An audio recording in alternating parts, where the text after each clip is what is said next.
Hello, welcome to the People Profit Podcast, the show where we flip the script on traditional business thinking and prove that when you put people first, profits follow. I'm Sandra Coker, your guide on this journey to more engaged teams, loyal customers, and a healthier bottom line. These episodes are brought to you by Human Power Solutions, helping organizations unlock the human potential that powers performance. Whether you're a leader, an HR pro, or a curious change maker, buckle up. We're diving into fresh stories, real-world strategies, and a few laughs along the way. Ready to turn your workplace into a profit-powered people machine? Let's get started. Today, I am thrilled to welcome Jeff Sigel to our podcast. Jeff is the CEO of Twinning Edge, a speaker, a coach, and the author of The Middle Matters, a toolkit for middle managers. How cool is that? He brings over 20 years of experience in management from companies like Nabisco, the Hershey Company, Stop and Shop, and Cracker Barrel. Jeff has lived and led through this often overlooked space between the executives and the frontline workers. And I love this conversation. I'm so excited to have it. He's also developed a fresh perspective on how organizations can support their middle managers to thrive.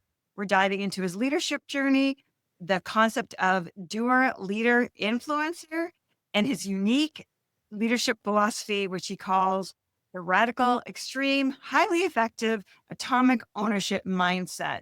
So let's get into it. Welcome, Jeff.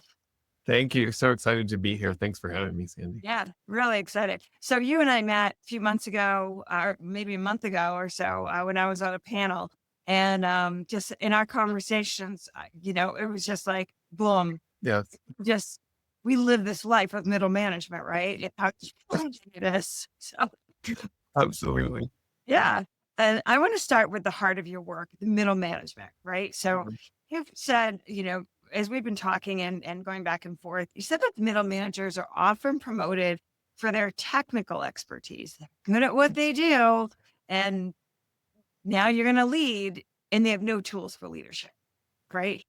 Yeah. It's, so there's this fascinating thing that we do, right? We take, so I don't know why I always choose accounting, but like take accounting, like somebody's really good at accounting. And so we're like, oh, you're really good at this. So you're going to be really good at leading people doing it. And so we promote the people because they're really good at doing this thing. And then they are put in this job and we give them no skills and no training at all on how to do this. We call them soft skills. We sort of downplay them. They're not important, whatever. They're actually some of the hardest and most important skills that we have to have once we sort of move up. And so people are left sort of in this job and in this role where they are feeling like, wow, like if this were hard, somebody would have trained me how to do it. Right. So the fact that they didn't train me how to do it, must mean that must mean that it's easy. And because I'm finding it hard, there must be something wrong with me, which I'm convinced is like a whole, sort of part of the imposter syndrome thing is like you get put into a role, you're expected to, know how to do something that you've never been trained to do. It's just this, this weird thing that we just expect people to learn. And so what people default to is what I call marionetting, right? Yep. Going to do through others, right? Yes. And which doesn't really work, as you well know. And so for me, it's really all about, we have to start looking the skills that a middle manager needs to have. We need to actually start giving them a framework and a set of tools that they are able to use in order to do that role well. I mean, I think that hits home for so many people. And I'm in companies, you're in companies, we're there all the time. And whenever I'm working with a middle management, team, I'm always like, you guys have the toughest job. You're managing up, you're managing down, you got to manage yourselves and you still have a job to do. It's really challenging. So you talk about the middle managers playing three roles, which is in that, I'm kind of diving into there. Yeah. They're the doer, right? They're the leader. And they're also trying to move the needle, right? And being the influencer. Right. Can you tell me about a time that maybe when you realized that you were stuck in just one of those roles and what happened when you shifted? Yeah, so it's interesting. Let me first sort of spend a second on the doer leader influencer Yeah. framework, because this really is the heart of um kind of what I train and coach on, is this idea that, hey, when you're in the middle, you have three roles, and if you don't understand that you have those three roles, you are sort of just trying to. It's all this sort of like messy kind of, what am I doing here? Um, Middle, right? so right, exactly. So I always talk about the doer role is the role that you have with respect to your boss, right? And the goal of that doer role is to create credibility with your boss. Do they believe that you can do the things you're going to, you Yeah. say you can do, or they've asked you to do, right?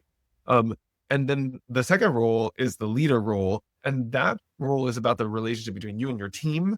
And that role is really all about, how do I create capacity? How do I get the most out of the team that is working for me? And the third role, the influencer role, is about you and your relationship with everyone else, your peers, other senior leaders, um, that you have no control over, but you have to influence. Right. Yeah. And and the goal there is you have to try and create commitment, right?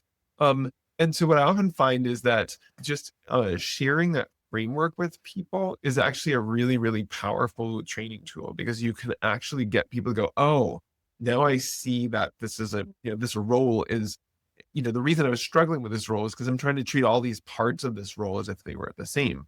Yeah. Um, but I mean, so you mentioned that I wrote a book. My whole book is like stories like what you're talking about, of Yeah. me kind of like, wow, I'm in that situation. I don't know what I'm doing. What do I do now? But one of my the very first story I tell in the book was my very first time as a leader, meaning the first time I had a direct report. Um, and I talk in the book about this character. It's a real person, but I renamed him, right? Right. Yeah, we've all done that.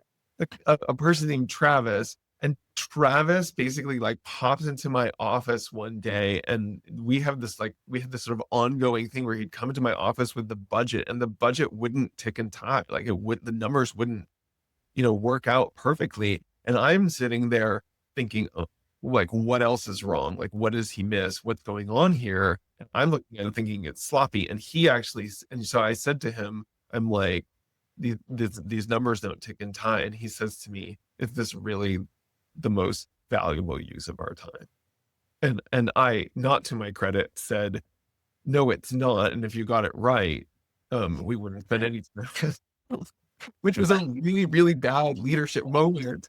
Um, it was That shop smell that we were talking about.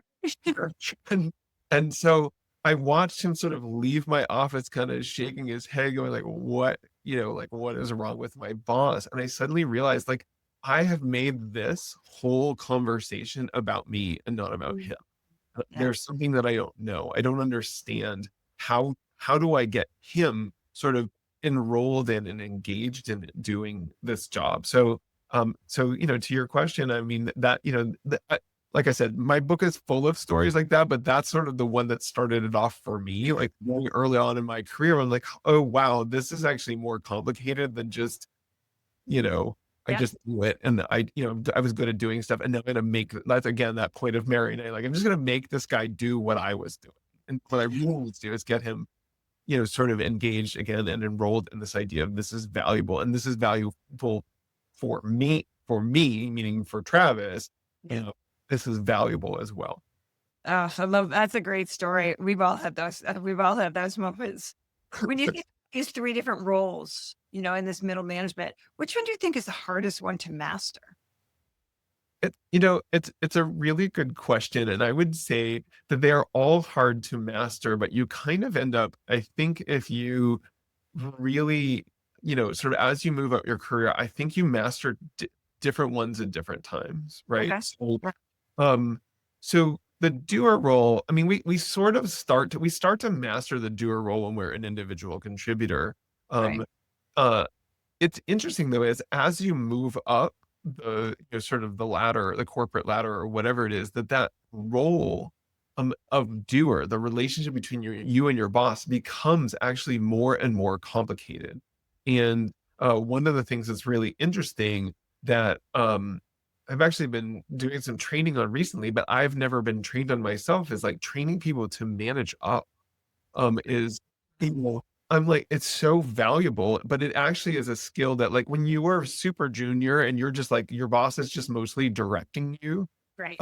you actually don't need as much managing up skills. As you sort of move up and your boss is actually busy and pulled in a million different directions and whatever, where you actually have to learn how to sort of manage your boss and manage your boss's time and their insecurities and all that kind of stuff. So that actually, I think, can be quite a challenging one to address. I think Yeah. the leadership role you know, is interesting. Like it gets harder. I think it's very hard at the beginning as a Yeah. leader because you are so steeped in that doer mindset that you're just I mean, I'm sure you've seen this a million times where people, when they're leading, and they're not getting the results they want, they do the one thing that is like the absolute worst thing to do, which is they jump in and do it themselves, right? Right. Which is because they're like so focused on how is this going to make me look, my own insecurities, and so I'm just gonna don't worry about it, I'll do it. Is Right. it's worse for it's bad for everyone, right? It's bad for the person who feels demoralized. It's bad for you because your team is actually not learning how to do it. So next time you're gonna have to do it again, all that kind of stuff. So that one I think is hard.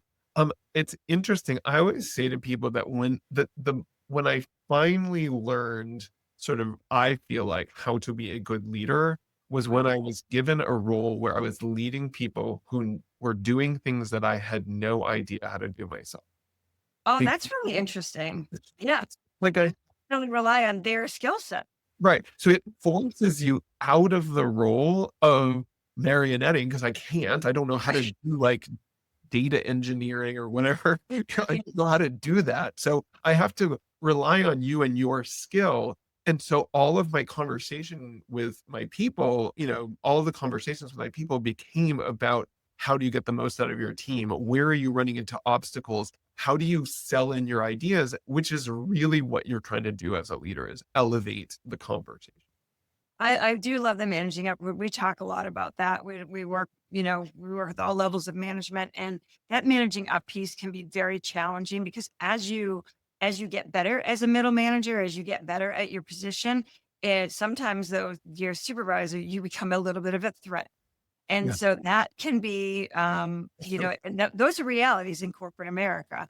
Yeah. So I find that's really fascinating. So, when you think about these leaders and you think about these organizations, what are some of the most common mistakes that organizations make in their support or non-support of this middle team? Yeah, I mean, I think you and I would probably both agree. Like maybe the most common mistake they make is that they don't invest in training their middle folks, right?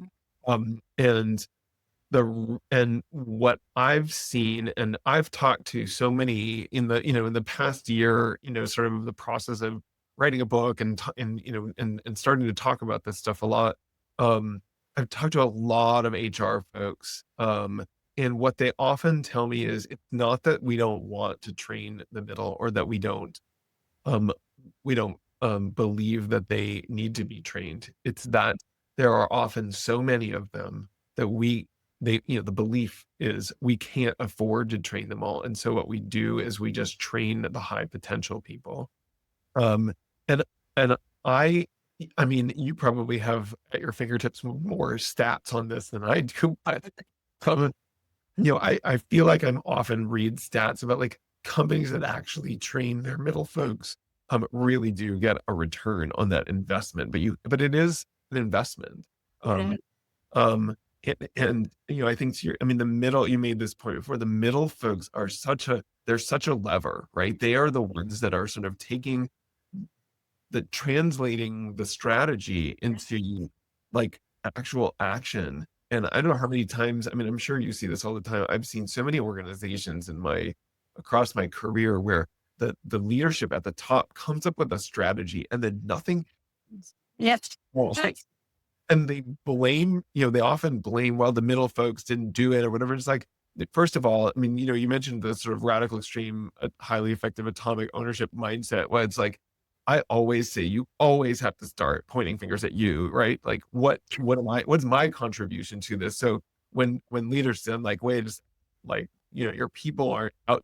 Nobody comes to work every day thinking, how can I mess with my boss? Like that's just not their approach. So I think, the interesting question is, you know, hey, people saying I can't afford to train my middle is, can you really afford not to train your middle? Right. Because, right. It's Because turnover. Yeah, right. that turnover, that losing people, all of that. Sorry, didn't mean to interrupt, but No, it no, is. no.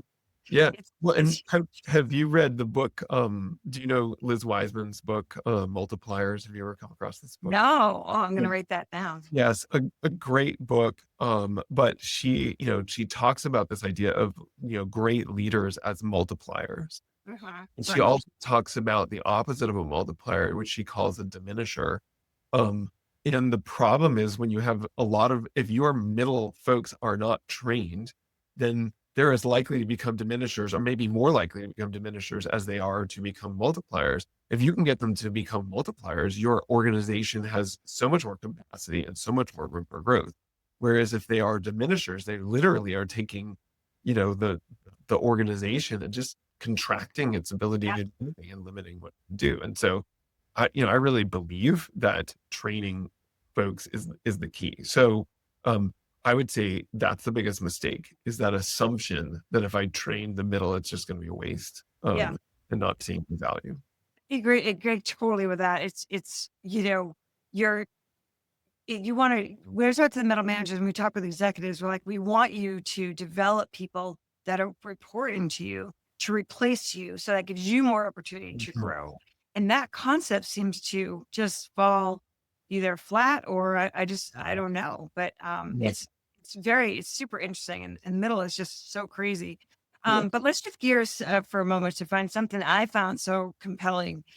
Your leadership philosophy and you've created this blended framework inspired by big name books, right? Radical Candor, Extreme Ownership, and the Seven Habits, Atomic Habits, right? And Mindsets. So you've kind of combined a bunch of these things.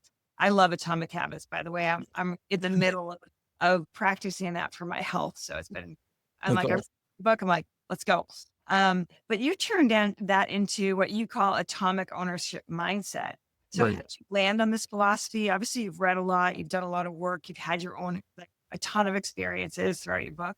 Have you seen it play out in your own like leadership journeys? Kind of bring us through that. Yeah, it's interesting. What I see a lot of when I'm out, working with companies, coaching, whatever, is this sense of victimization. Mhm. People feel like they are victims. Like they're like, oh, I have a micromanaging boss. My boss is terrible. My organization is toxic. I you know and it's like people feel like things are happening to them, right? Yeah. And what I realized, I guess it was really sort of after I wrote the book and was talking to so many people about these concepts, was that my book is actually about saying, well, wait a second. Like, yes, all these things are happening in around you, right? In the context around you. And yes, your boss should treat you differently, and your colleagues should be listening to you, and your people should, know how to do their jobs, whatever. And fundamentally, my whole book is about this idea of it, yeah, but they don't. Right. Yes. Question Not rocket comes, science, they just don't. right? So the question was, what are you going to do about it, right? Victimization mindset says, I am just a victim of my circumstances. There's nothing I can do, Yeah. and I am stuck. And the reality is, if you shift your mindset to say, okay, all these things are happening, they are all true. There's a million things that people should be doing that they are not doing. What can I do about it? What am I going to do that's going to change this? And so part of the reason the subtitle of my book is a toolkit for middle managers, was this idea of like, if I give you more tools, Yeah. like sort of that, Maslow, quote about, if you, if the only tool you have is a hammer, everything is, you treat everything like it's a nail, right? Or whatever. Yes. So what if I give you more tools and you have more things that you can do in any given situation? gives you this, sense that, wow, there's a lot more that I have control over than I, would have ever imagined. In fact, I was training a group of folks a couple weeks ago, and it was actually, it's training the whole group, right? From individual contributors all the way up to senior leaders. But it was really interesting when I spent some time with the middle leaders, because they were the ones that were like, wow, we had no idea how much control that we actually have. And so that it's that idea that there's so many more things that, we actually have control over, that we, that we often sort of miss and think that we don't have control over them. And that it's not like, it may not be the way that we'd like it to be, right? But we still have control.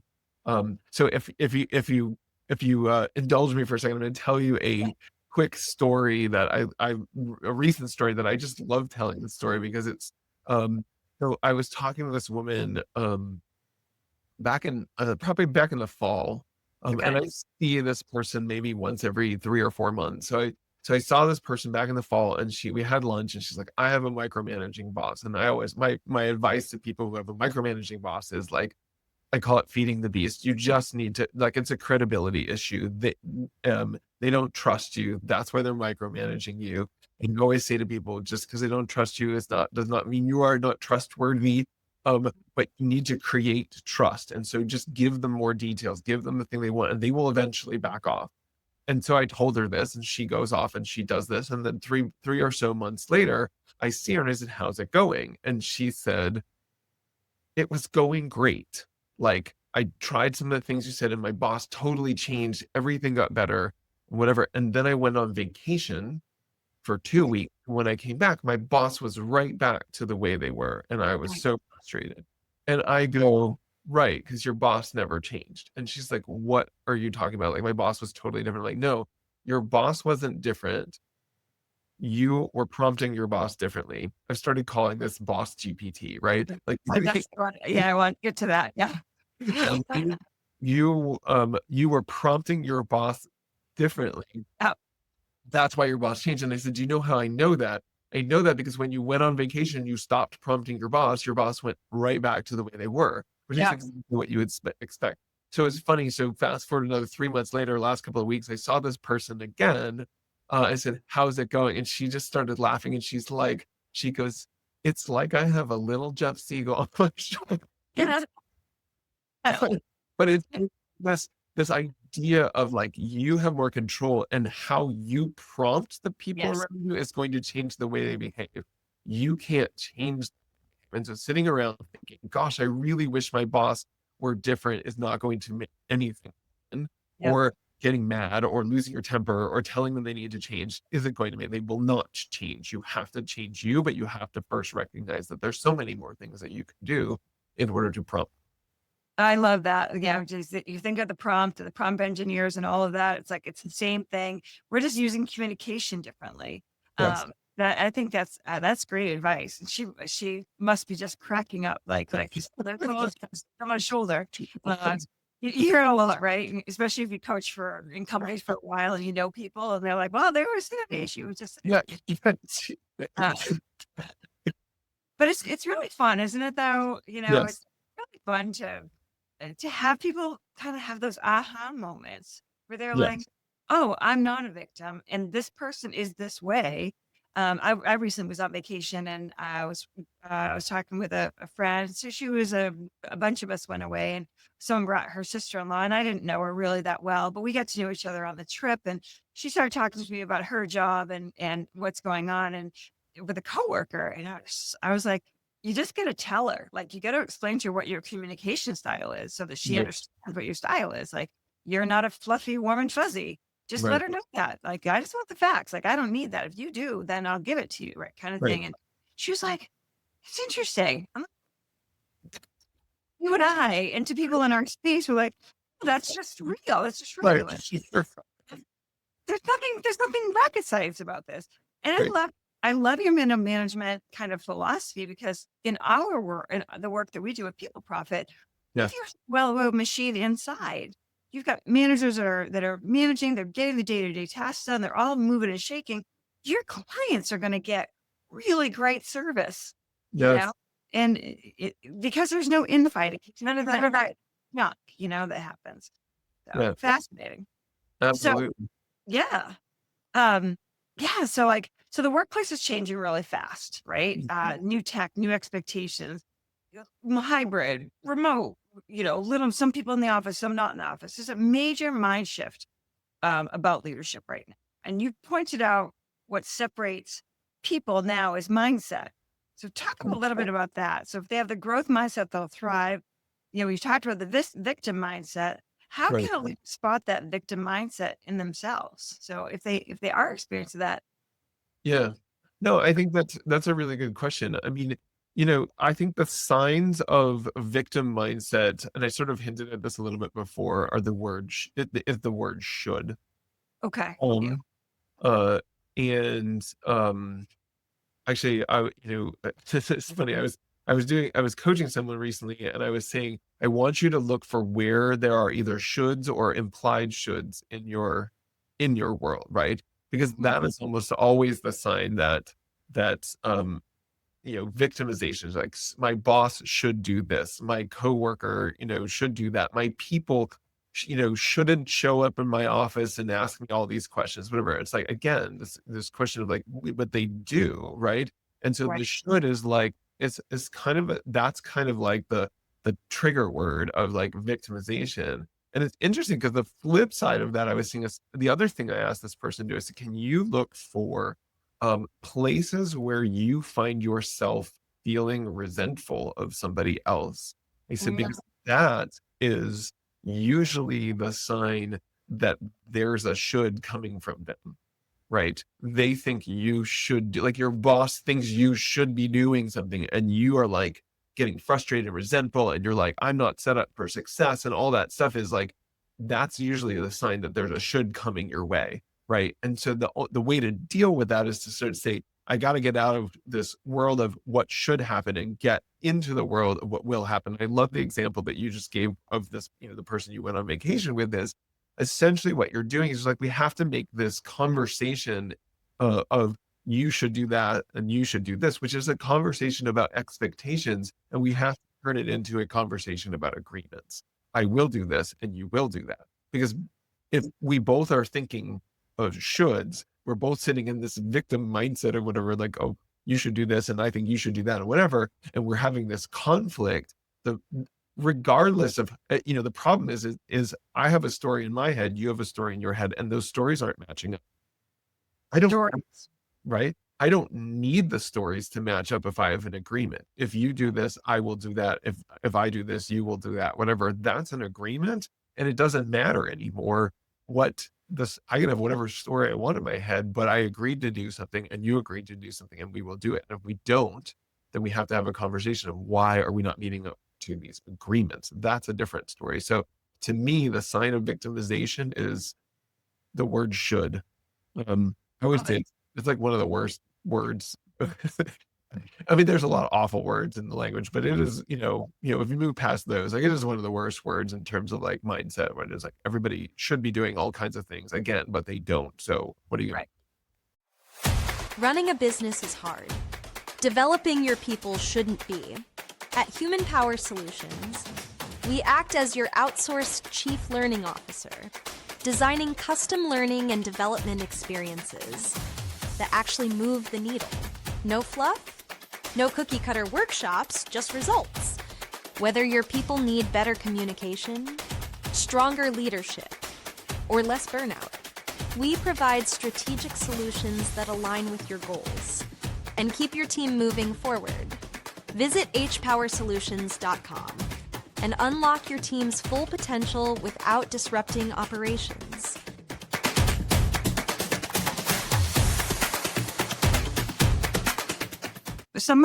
What advice would you give, like some of the small but powerful ways to build a growth mindset, especially in the middle of an organization? So, talking to senior leaders, talking to that senior leader, that business owner, that CEO, C-suite group, like what are some of the tools and tips that they can use to kind of give that power? That Yes. mindset to the middle. Yeah, I mean, I think so. I'm going to bring up two things. One is what I was just talking about is I think explicitly sharing this idea of expectations versus agreements and agreeing that we are going to work in agreements can be one of the most empowering things. Um, um, the second thing though is I have this set of questions. I need to like find a company that's willing to like test this theory out, right? I have this set of questions that I believe could totally change a culture from a fixed to a growth mindset. And the three questions are: one, what did you learn? The second question is, how did you grow your team? And the third question is, who did you help? And I am convinced if you ask those three questions of, say, if a CEO were asking their executive team all the time, you knew that your CEO was going to ask you, what did you learn this week? You would learn something, right? You knew that your CEO might ask you, how did you grow your team this week? You would do something to grow your team, right? And if you knew that your CEO is going to ask, like, who outside of your direct organization did you help? You would become Yeah. more collaborative. And if you then push this down to like all the way down to like, hey, in one-on-ones, I literally want manager and individual contributor to like, what did you learn? Who did you help? Asking those questions all the time will lead to a organization that is more focused on personal growth, more focused on team growth, and more on collaboration, which by the way, are all the things that lead to an organization being really, really, that's my, so I give that advice all the time. I'd love to at some point find a company and be like, can we test this out? Like, let's just do this and see what happens. Cause I think I bet you would change the culture of an organization extremely quickly if you started asking those questions all. Yeah, I love that. I can think of several, so we can chat after this. So you're not leading a team directly right now, right? But you're constantly coaching, developing others, right? What's something surprising or powerful that you've learned recently from any of your training and coaching experiences you've had? Yeah, that's a great question. I think I'll get a little bit more sort of on the personal side is I think that I have been learning because of all this training and coaching and that I'm doing of others is I'm discovering all the places where I get stuck myself and I get into a sort of fixed mindset or whatever. And I sometimes refer to that sort of Carol Dweck fixed mindset as the achiever mindset. Because many of us in our careers are like, we believe that we are the sum of our achievements, meaning I am my degrees, my promotions, my titles, and whatever. And what I feel like I've learned, sort of say over the last year or so is that mindset of I am my achievements is actually it's very limiting, right? There's this great story, and I can't remember which of Brene Brown's books, but Love her. she is great. But in one of her books, she tells a story of an Olympian who had just won gold. Um, is home sitting at her kitchen table a couple weeks later, and she's crying. And her mother walks in to the room and says to her, "Why are you crying? You just won gold at the Olympics. You're amazing, whatever." And the daughter says to her mother, "I thought I would feel different." Um, and I think that the problem with this mindset where we focus on our achievements is that the moment we achieve the thing, our brain moves on and says, okay, that's done. What's next? um, Actually, a funny story about this. I was talking to a former direct report of mine had just gotten promoted, I think from like senior manager to director. And so I called him up just to congratulate him and we're chatting. And he says, yeah, I came home and told my wife I was just promoted to director. And she said, congratulations, but how long before you start stressing about being VP? And I'm like, that's exactly right, right? Like that's what we do. We get so focused on achieve, achieve, achieve instead of like, what am I learning along the way? And so this has been a really interesting challenge for me, having shifted gears from being a corporate guy, working for people, to right now having my own, small businesses that I'm building, is that you have to get out of that like achieve mindset, and really recognize that the real value is, I know it sounds a little trite, but the real value is the journey, right? It's the learning. I Right. say, like, how do you get people to shift their mindset so that they're less focused on the punctuation and more focused on the sentences? Um, Interesting. Yeah. I met with my mentor before I went on vacation, and we had lunch, and I hadn't seen him in quite a while. And, I'd gotten the book written, and we're doing all this stuff. And I'm like, and I'm that what's next person. Like, what's next? What's next? And he used a really cool phrase. He's like, it's called success unrest. You have your success, but you've got that. And he basically, that advice he gave to me, he goes, look at where you started 5 years ago. And he's like, right, you lost your job. And he's like, and now look at all of that. And he really made me step back and say, okay, you're right.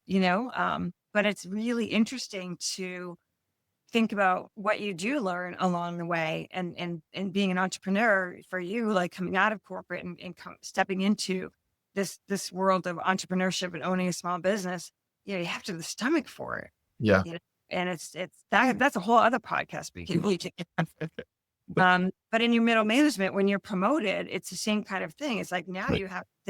you've got to start thinking less about yourself, more about what's happening in the organization. And it's almost like you're in the entrepreneurial spirit, because you've got to figure out a way to motivate others. And there's going to be dips and valleys all along the way. And it's not always going to go well. Right. How do you help that middle management, the first time, if they have someone that's micromanage, or if they make a big mistake that costs money, in their, you know, today's world, people are Right. so devastated by that. How do you help people get through that? Yeah, it's interesting. I love that. I think it's like a Jack Welch story, the one where it was like, I don't know if you know the one I'm talking about, where, somebody made like a $10 million mistake, and he goes into his boss's office and said that, I made this mistake, and I fully expect that you're gonna fire me. And the guy was like, fire you? I just spent $10 million training you. And so, um, you know, think that, it's interesting. So connecting the dots here of that achiever, one of the real problems with that achiever mindset is that in the high pressure corporate world of that is so focused on that sort of achievement model, Right. is that you as a employee are like, I'm the sum of my achievements, right? And so as you move up the ladder and get more and more achievements over, you're watching people make missteps, have something bad happen, whatever, and they're basically falling by the wayside. And you're looking to like, oh, I'm so much better than that because I didn't fall by the wayside and I moved up.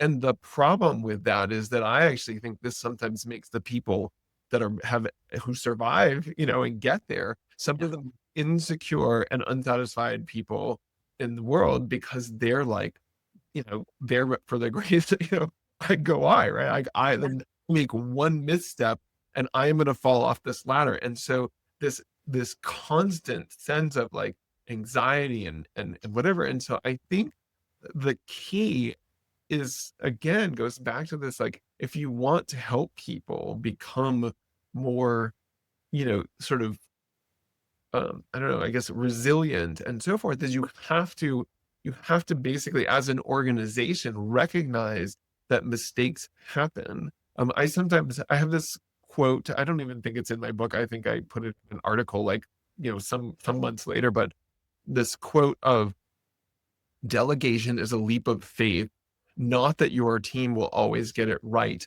but that they will sometimes get it wrong and it will still be okay. Right. Mhm. I think that idea of, I need to train people to recognize that mistakes are how we learn and grow. And that in some ways, if we are not, there's another quote, John Wooden, if you're not making mistakes, you're not doing anything. Right. Right. Yep. Like, like if we're not making mistakes, it means that we've become too sort of, stuck in, the rut of, easy and so forth. And so, Maybe um, not easy, but maybe just status quo, right, right, right? right, or just status quo, comfortable, and whatever. And comfortable is not how companies grow, right?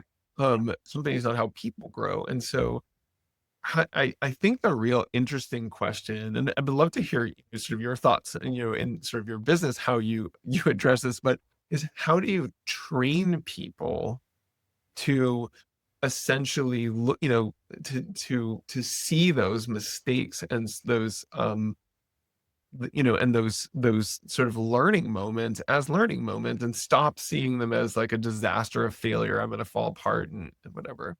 Yeah, um we do a lot of the action after action reviews, right? The AARs, right? So, yeah, something doesn't go well, doesn't go according to plan. Well, what went wrong? What went right? What will we do right, the next time? So I think, sometimes we make a mistake and we think it's an all-consuming mistake, but it might be something very small in the grand scheme of things. So you do have to look at the things that, well, what worked in that process, for them, but it's also helping the executive teams and the senior leadership teams, understand that in order for you to build trust with these managers and get them to do what you need to do and free yourself up, they're going to make mistakes. So we yeah, set that up in the beginning. We're like, you're going to give them something and you've got to let go. And they may not do it exactly the way you do it. right. It's how the senior leadership handles those mistakes. Yeah, and I think related to that is this idea of, um, how do I actually, I'm going to jump back to something you said earlier. You were talking about this idea of people training people to, to do their job, right? Mhm.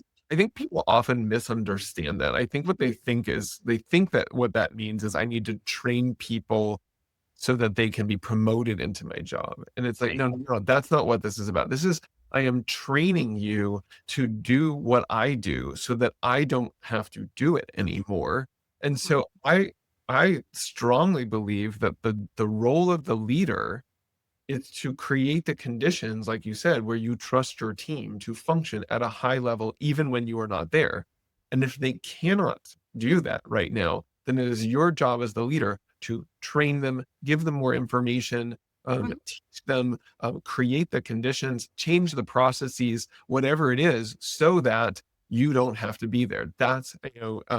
I tell a story in my book about a leader who essentially went on vacation for 3 weeks during a period of time where there was just a lot of complicated, bad stuff happening, whatever. And when she came back, she's like, how did it go? Because she'd been gone for a couple of weeks, and it was fine. Your team was great. I said, it is the sign of a true leader that your team can function that well when you are away on vacation, right?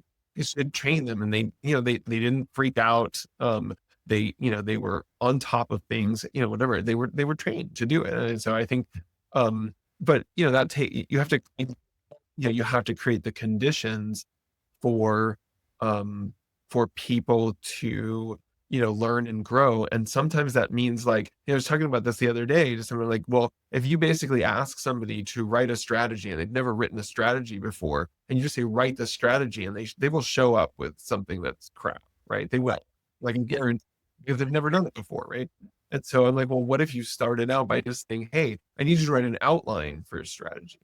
Like, don't give them the whole, like, give them with to learn, but give them a task that isn't going to be the whole, everything's, um, sort of dependent on them getting it right, because 3 weeks later, when it's due in a day, you're going to basically go, oh, I guess I got to redo this myself. Right. Right. Yeah. Yeah, it happens so often. And you also, I love that the concept of the chaos cycle that you talk about. Mm. That breakdown of trust, like we were just talking about there, that impacts everybody. Let's talk about this for a minute. Can you describe the chaos cycle and how it shows up in day-to-day leadership? Yeah, so the chaos cycle was something that I've started to notice. I noticed it in the corporate world. I noticed it actually in small businesses as well. It's this. the cycle sort of works like this. And I often use Stephen Covey's quadrants to kind of, you know, to talk about this idea is that, Stephen Covey talks about if you're supposed to, you have these things that are urgent and important. I always call that firefighting, right? And then you have stuff that is important but not urgent. This is like setting process and whatever. And I always ask people, I say, well, if you spend zero time on things that are important but not urgent, what happens? And the answer is that everything ends up in the firefighting, Right. right? More and more stuff will end up in the firefighting bucket until I used to say until you hit the capacity of the organization. Except that what I eventually realized was it actually goes until you hit way beyond the capacity of the organization, because you are capable as a team of functioning sort of at a less sort of revved up, red line kind of, level Right. for a certain amount of time. Like I can work weekends and nights or whatever for a week or two, whatever. So at some point, then what happens is that, so now now you're redlined, but you are still making stuff happen. So you redline all the time, right? Which leads to, of course, burnout. And so what inevitably happens is somebody gets fed up with this situation in some form and they quit.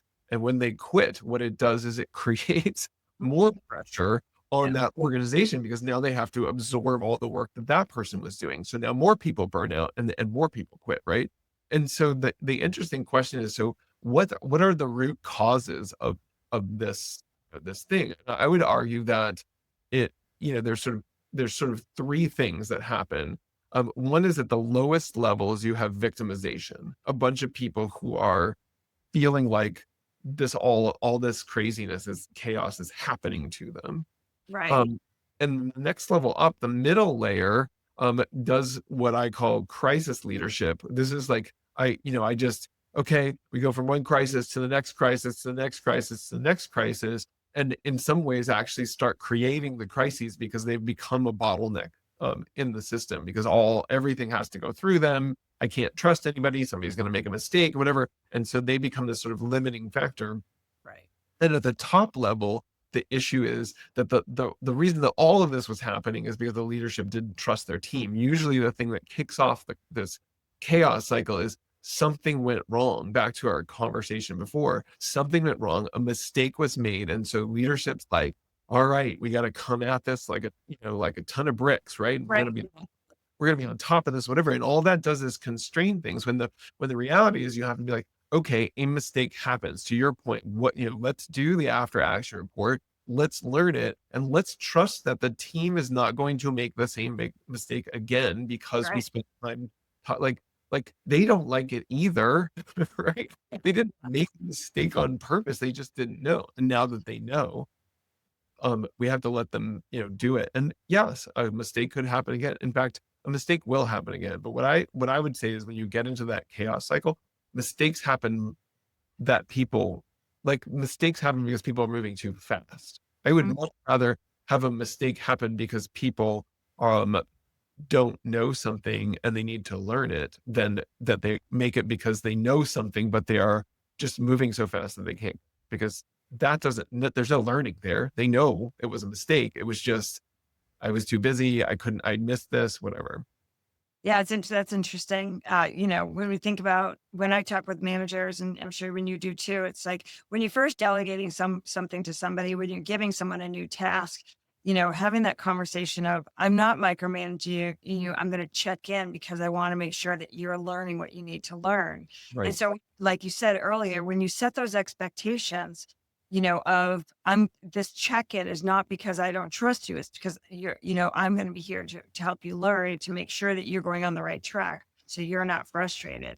And I Right. think that it just setting those expectations, having those conversations up front, really help build trust, between the two people, and like you said, giving someone a big project, if they've never, like I was working with a client who asked someone to write a grant, and person had never written one before. Right. The expectation was, well, you're so good at everything that you do. Yeah. And she's like, I just never done it. Right. And that's frustrating for that, for that person, and for the leader too, because then it falls back on them to kind of get it done. Super interesting there. What's one, what do you think one intervention you see this kind of happening? How do you break that cycle before it just goes out of control and spirals? Yeah, it's a great question. I mean, I think there are a couple things. I think, one of them is the leader has to be the one who says, we're going to step back and look at what is, like we're going to get into that quadrant 2, that important but not urgent. And I am going to allow the team to do the stuff that they're doing, but I'm going to spend time looking at what is it, where can I fix things, and where can I change things, or where can this process get better? The only way to get out of this is somebody is going to have to put in the work to find the better way. And if not, you will just always be like, yeah, but there's something more urgent than this. And it's like, somebody has to sort of be the person that goes, the urgent thing right now is to fix what's broken. Right. It's like, I don't know, I just often tell people, like, it's like that thing that they tell you on the plane, like you have to put your oxygen mask on first, right? It's like, because when we're panicked in that moment and the crisis is happening, our tendency is like, I want to help the people around me or whatever it is, just get stuff done. And it's like, yeah, but if you don't put the oxygen mask on you won't be helping people for very long. Yeah. And also, somebody else's urgent doesn't necessarily have to be your urgent. And in that middle management, class of employees, when someone pops something in and says, I need this done, and they're working on 3 other things that need to get done, helping them to stop and say, okay, I'm working on this, this, this, and this. Where would you like me to be? Yes. And that's part of that managing up process. Yeah. Because like, oh, I forgot that you're working on this. I can give this to somebody else, kind of thing. But it's a tough one. That matrix is fun, because it's like, do you really is that really urgent? Yes. That. It's just a really powerful tool to help people and like prioritize and think about their work. Love it. Love it. Love it. So how, this has been great. You've shared your wisdom, your stories, your frameworks. I love all the frameworks. Your work is really making a difference in helping leaders thrive. I just think, it's messy. It can be very rewarding, right? And just often the very misunderstood middle. They're not appreciated as much as they should be, Yeah. Yeah. So for those of you that want to connect with you, how do they do that? And how to get your book? We'll put a link to your book in our. Awesome. So my book, The Middle Matters, A Toolkit for Middle Managers, is the easiest way to get it is on Amazon. And the best places to reach me. So my author site is jeffsigel.com. So JEFFSIGEL.com. And you can find me on LinkedIn under Jeff Sigel. I'm the Jeff Sigel that's talking about middle management. So we'll put that link in there too. Awesome. Yeah. Oh, that's excellent. Well, Jeff, thank you so much for all your time today. And we had a little technical difficulties in the beginning, so thanks for your patience with that. I really appreciate it. Have a great afternoon. Yep, you too. Thanks so much. That's a wrap on this episode of the People Profit Podcast. If you found a nugget of wisdom or even just a spark of inspiration, share the love, subscribe, leave us a review, and pass the episode along to a colleague who's ready to build a people-first culture. Big thanks to our sponsor, Human Power Solutions, for championing workplace where humans thrive and profits rise. Want to learn how they can energize your team? Head over to hpowersolutions.com to get started. I'm Sandra Coker, reminding you that when you invest in people, you invest in profit. See you next time.